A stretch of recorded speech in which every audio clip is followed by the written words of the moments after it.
Yan, magandang araw muli sa ating lahat mga ka-extra. Ari naman humanggang ari ang ating lalagyan ng magandang masarap na luto. Ayan, ang ating gagawin ngayong araw na ito at napakagandang pang merindahan at pwede nyong pang maging pang negosyo mga ka-extra. Itong ating magandang gagawin ngayong araw na ito. Kaya ako ay inyong samahang muli hanggang sa dulo ng ating mumunting video para malaman nyo kung paano natin gagawin. Ito yung ating masarap na pangmerindahan ngayong araw na to. Kaya tara na mga ka-extra at ako ay inyong samahang muli hanggang sa dulo ng ating mumunting video. Kaya tara na mga ka-extra.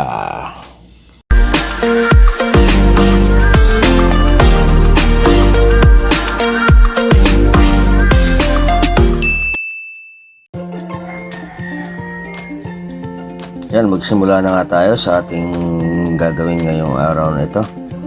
Ayan. Mula ating una, ilagay natin yung ating gatas, yung ating ibap. Ilagay natin ng isang cup. Ayan. Tapos, ilagay na rin natin yung ating mantika. Siyempre, hindi mawala sa atin yan yung ating asukal.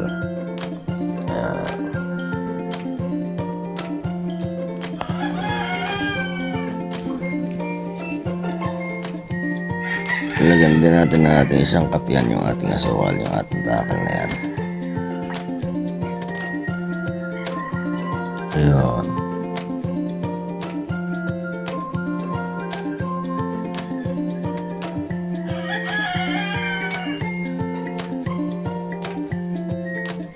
At yan na nga pala yung ating mangga.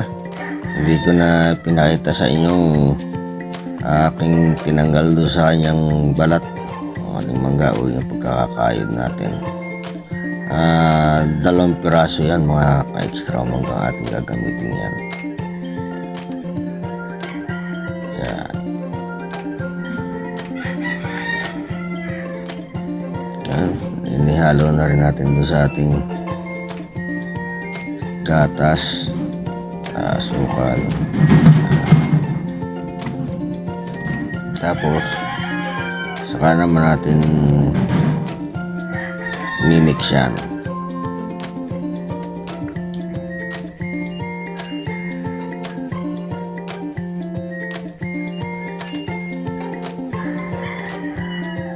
Kaya kailangan halong-halo natin ng gusto yan. Pero yung ating mangga, hindi ko na yan dinurog. Okay na yung pagka yan. Para maganda ang pagkakagawa niyan mamaya.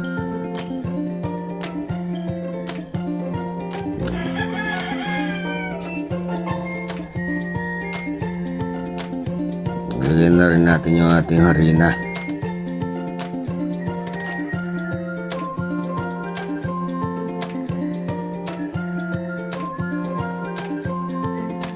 At yun nga pala mamaya yung ating sunod-sunod na mga ating ingredients ay ilalagay ko na lang mamaya doon sa ating description box para hindi na kayo malito mga ka-extra. At yan, lagyan ko na rin ng ating yung ating baking powder.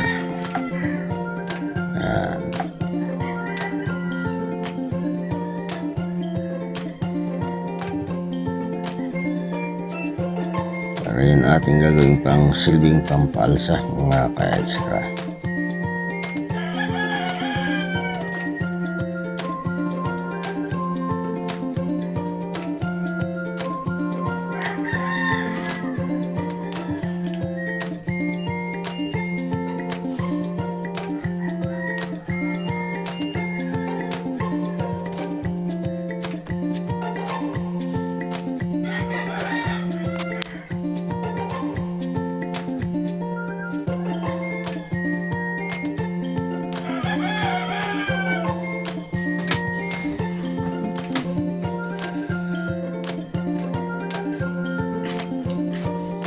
Yan, haluin na natin o i-mix na hanggang sa tuluyang gumanda yung kanyang texture mga ka-extra.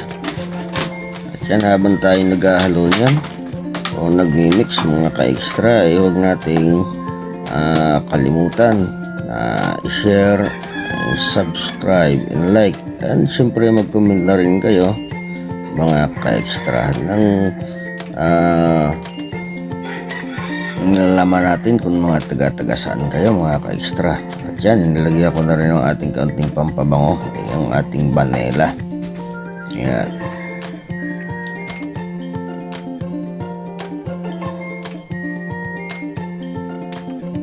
At yan nga pala mga ka-extra, kung wala kayong mga oven, eh pwede nyo yung gawin. Napakadali lang yung gawin sa ating kaldero. Pwede kayong magluto niyan kung wala kayong mga oven. Yan, kaya tingnan nyo mabuti at doon natin yan gagawin sa ating mamunting kaldero. Yan, ilagay ko na doon sa ating tray. Yan, isa lang piraso yung ating gagawin ngayon dyan para may mga sample kayo, para kung maibig kayong magawa, ay ito na yung pagkakataon ninyo mga ka-extra. Kaya sundan nyo hanggang dulo yung ating mamunting video ito. Yan. Nilagay ko na yung toppings na sa ibabaw, yung ating manggang itinira ko. Ayan.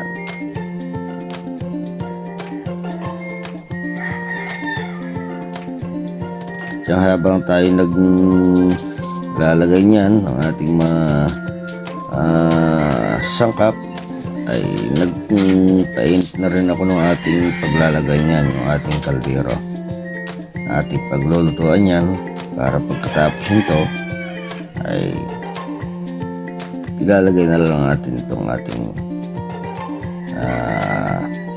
tray doon sa ibabaw ng ating kaldero.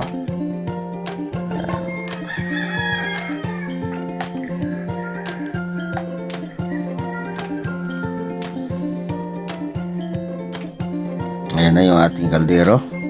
Tingnan natin kung mainit na yan, kasi sinabay na rin natin yan sa paggagawa ng ng ating mga gagamitin. Ayan o, pwede nga na nga, ilagay ko na yung ating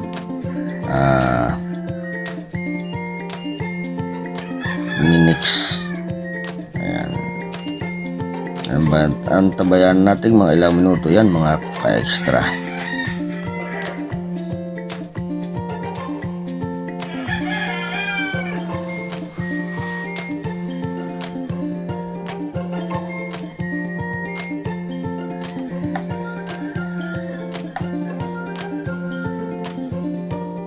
Tingnan na muna natin kung okay na. Anak ko, medyo kulang pa yon, hindi pa gaano pumula o hindi masyadong umalsa.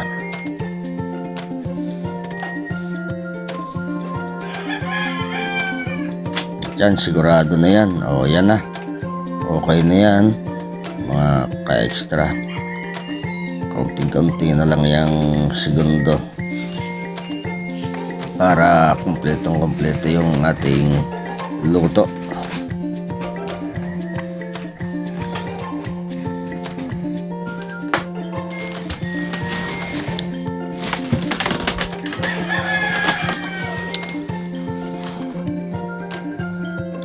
Opo, yan na. Pwede na natin yung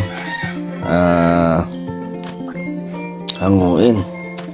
At sigurado na yan luto na. Kaya lang tayo ng ating hango at medyo mainit yung ating tray na yan. Sigurado yan. Yan.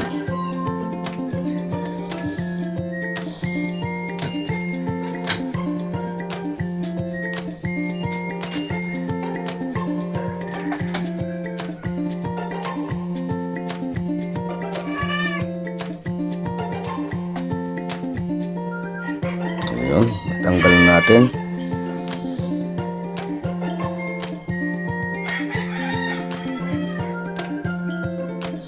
Ay, tanggal na naman natin sa ating tray para matikman na natin yung ating mango cake. Kaya napakasimple lang gawin niya ang ating mango cake mga ka-extra. Ayan.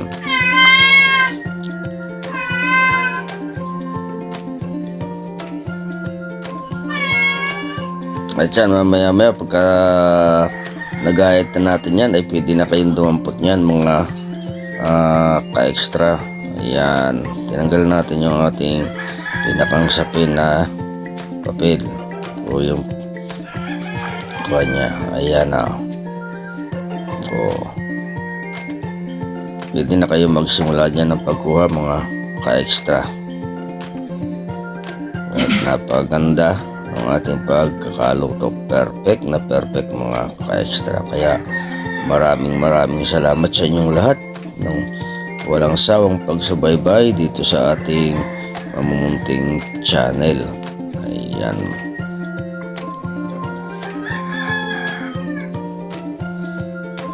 Ayan na, kuha na kayo mga ka-extra. At huwag niyong kalimutan na i-share yung ating